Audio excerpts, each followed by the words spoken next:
Hey, Nikki. How are you doing? Hey, Brian. Good. How are you?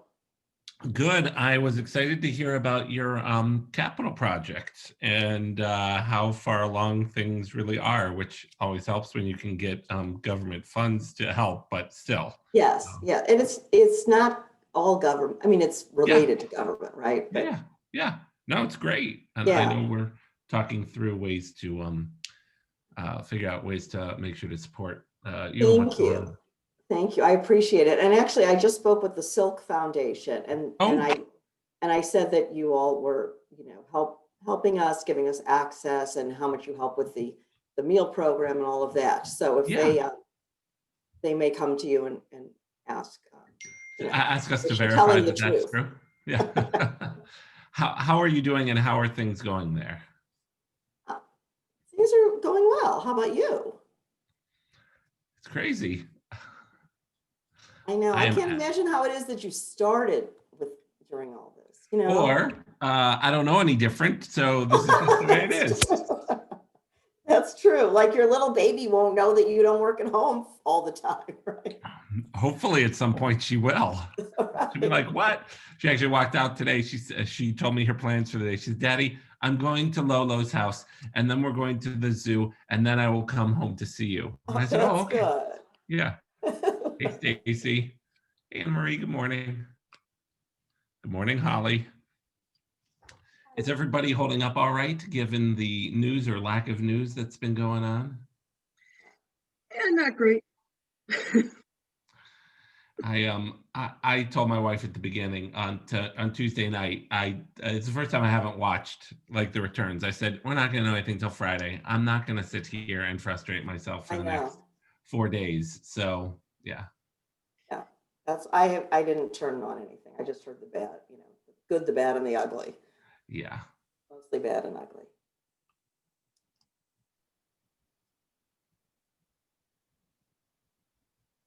They You What? what? we both watch it often, checking in and up. Well, you're a stronger man than I. Or, I don't know.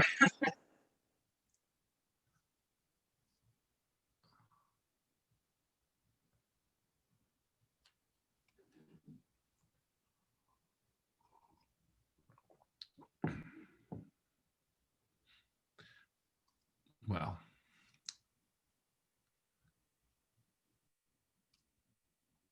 there are a lot of Brian, have votes you out met there. Megan? Have you met Megan Zimmerman? We did briefly last week. Thank you for joining us again. Let's see. Anytime. Without an agenda, we'll see how many people are around. Sure. There's only so much conversation you can have about the election. On and on and on. Hey, Karen. Hey, Rosalie. Morning, Linda. Hi there. How are you doing? Good. Good.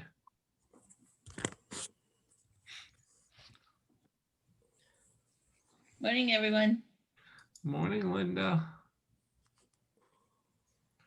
Hey, Greg. Good morning. Karen Share, do you know if David's going to join or not? I never communicate with him. I have no idea. I don't know, but I will text him. I mean, if he starts talking, it could turn into our entire hour. I don't know if he has that much he can say. We could all spend that crying. He gets paid by the word. Okay, I'm texting him.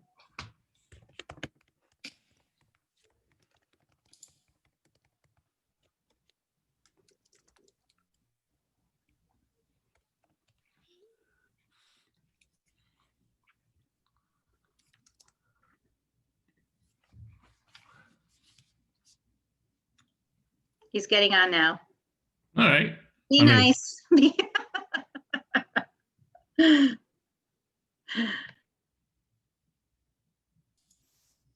We can't blame him for our state.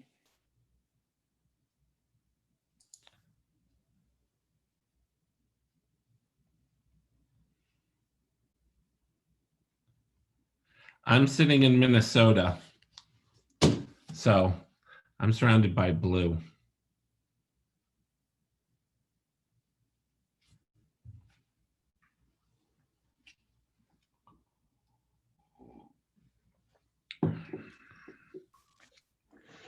Hi, David. Hey, David, thanks for joining us. How are you all? Good. Rabbi Novak, Garth, welcome.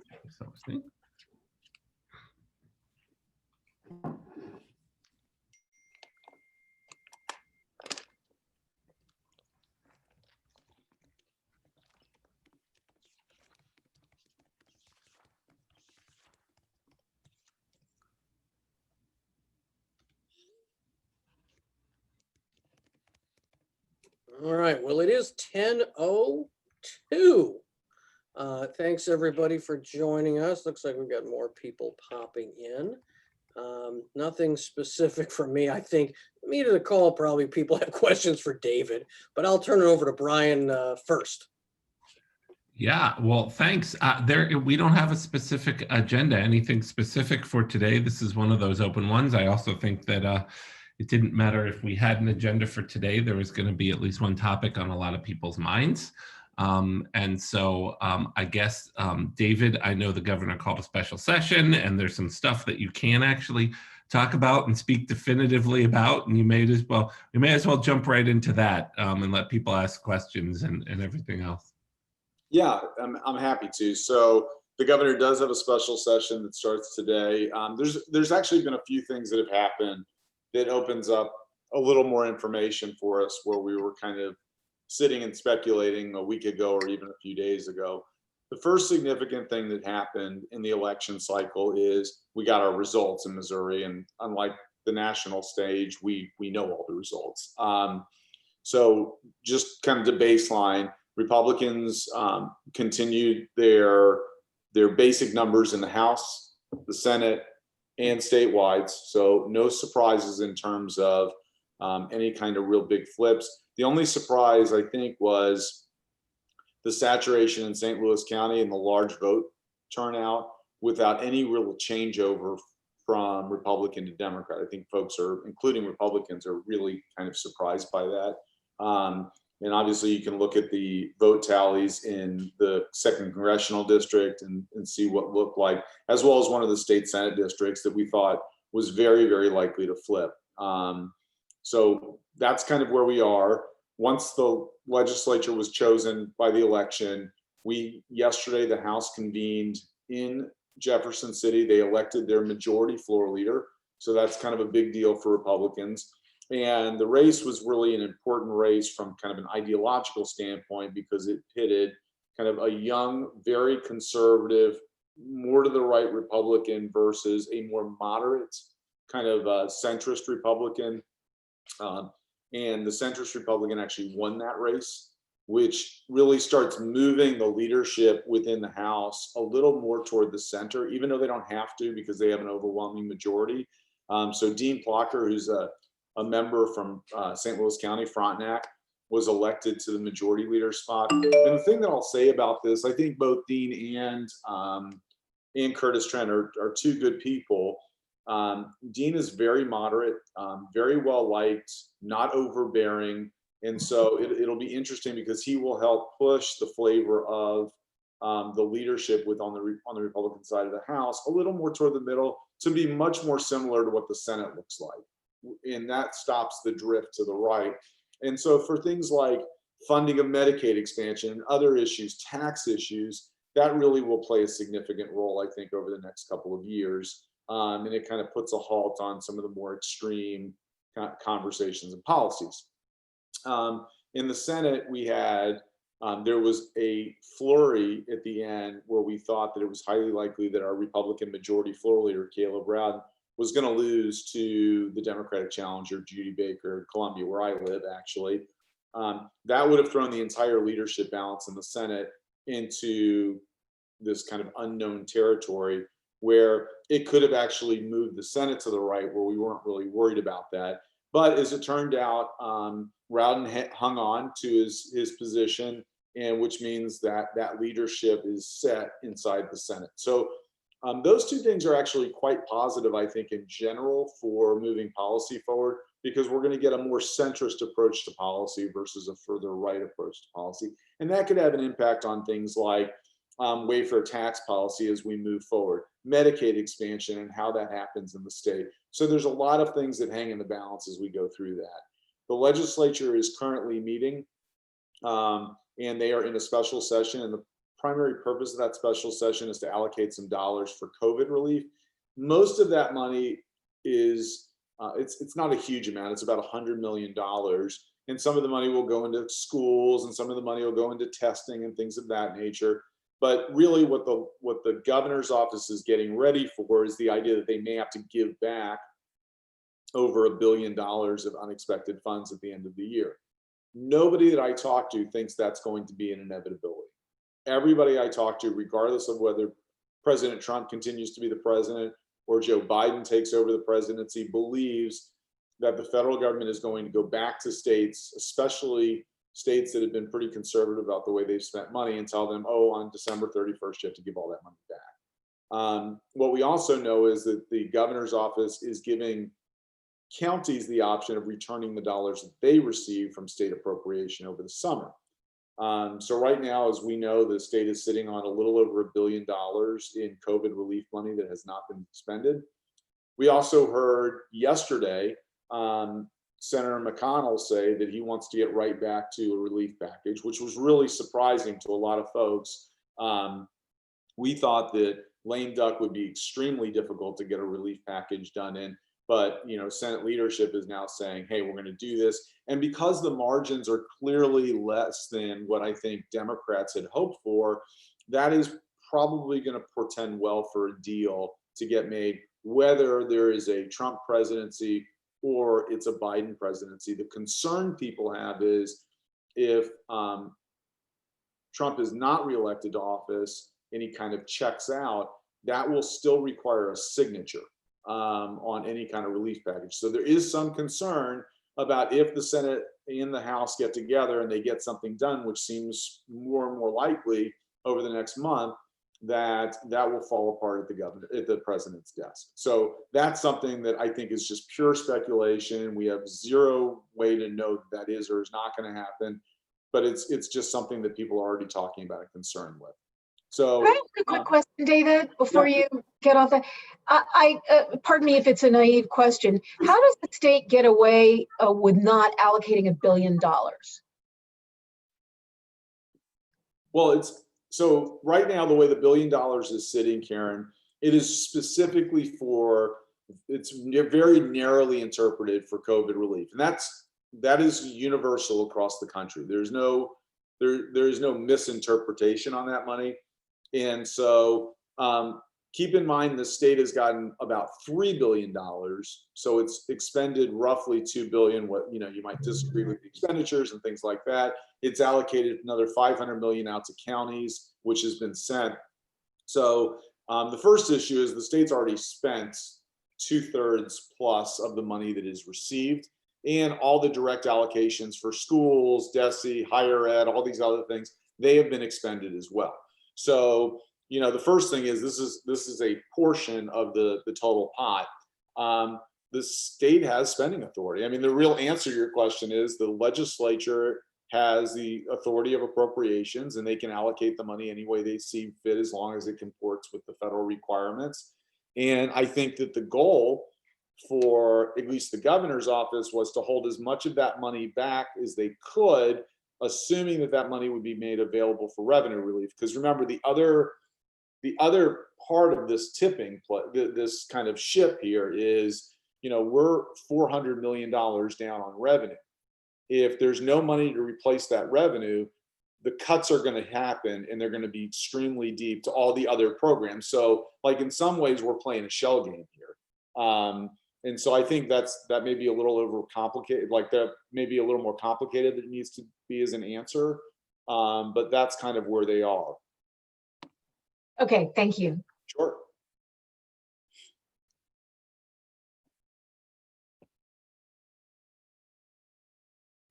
Anything else for David, or questions, or I won't say just general thoughts, but questions about what's going on? Karen, did you want to say something? I know I talked to Scott last night. There were no issues that he was aware of, certainly none concerning our institutions and the community in general. There was one interesting potential in South Lindbergh at the Sunset Hills Community Center with a group of Proud Boys in F-150 pickup trucks. I'm sorry if that's a stereotype, but they were. And whether or not voter intimidation was going to be an issue, Sunset Hills PD and other folks responded, but it turned out to be probably just people who were extra nervous, but they were out. Nobody's been able to locate the trucks officially. So, but that's all I got. Which is a really nice way of saying that everything was really okay. And some of the fears people had about the worst case scenario have not come to pass at this point. Anything else for David, or just in general? David, thank you as always for keeping us really in the know on what is happening, and a good look forward, and really brief, great overview about what happened. And it never ceases to amaze me how quickly after the election they can get back to Jeff City and start moving things forward when they know exactly what's going on. Yeah, I actually think that is a great way to kind of talk about what's going on here. And for those that are kind of following all the federal elections, we're getting a lot of updates from friends of ours around the country and in DC. And it seems very clear that we will have a pretty clear answer of what's going to happen here by tomorrow.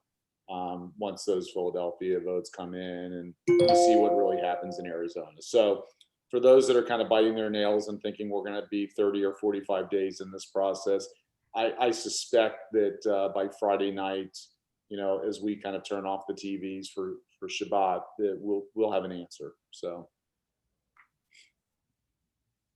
okay, thank you all. Thank you, David. As we said, we didn't have anything else specific on our agenda. Does anybody have anything they wanted to bring up or talk about? Share.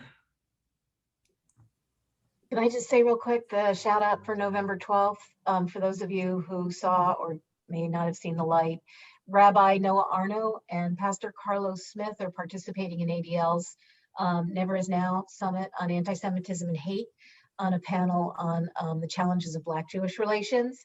And I think I'm really glad that they're gonna be able to participate, tell their story, which is certainly a very unique one. And good to shout out for St. Louis a little bit. And Karen, did you want to share too? Just about some upcoming programs that we have going on. Jennifer Cohen on November 18th. I think, Brian, you may have shared that last week. And it's really for committee leaders, board leaders, professionals. She is an executive coach and trainer, and is going to talk about just leading in uncertain times. We also have Erica Brown on December 1st. So that's going out to the community if it hasn't already.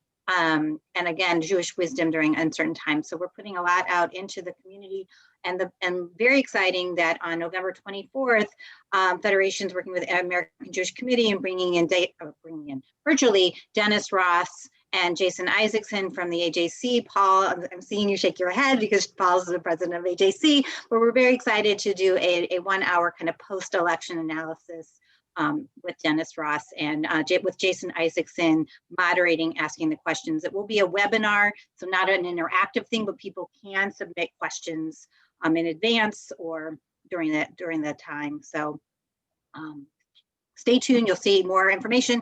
There's also a really fun Hanukkah cooking demonstration that's coming up on December 2nd, and this is there's 50 federations that are engaged with this. Portland Federation put this together. It's Michael Solomonov from Zahav. I'm not a In foodie. Philly. Huh? Speaking of Philadelphia, Zahav out of Philly. Yeah. So he is this world-renowned Israeli chef, and it's a free cooking demonstration that 50 federations are a part of on December 2nd. It'll be 7 o'clock Central Time, and it's free. So Federation is actually sponsoring it.